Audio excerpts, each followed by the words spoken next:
Assalamualaikum guys dan salam sejahtera. Okey, sekarang ni saya tengah belajar AI. Jadi jika korang tengok dekat saya punya video-video TikTok, dah banyak kan video-video AI. Jadi macam mana saya boleh buat tu, sebenarnya saya masuk kelas. Saya masuk kelas AI. Okey. Saya macam-macam kita boleh buat dengan AI ni. Tapi buatlah benda yang baik kan. Sebenarnya AI ni boleh membawa keburukan kalau disalahgunakan. Jadi buat benda-benda yang baik lah. Okey. Contohlah AI ni kita boleh macam contohlah. Saya nak keluarkan api kat tangan saya.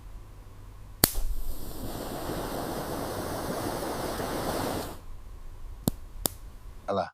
And then saya nak buat macam ni ke.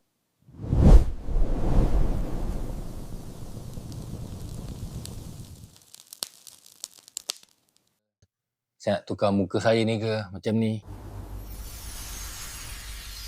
Cantik tak saya?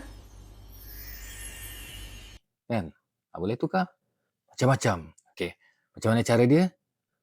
Masuk dalam saya punya link. Ada dekat bio saya, ada link. Tekan situ. Sebab saya gunakan link tu untuk belajar buat AI. Anda pun boleh juga. Okey, bye.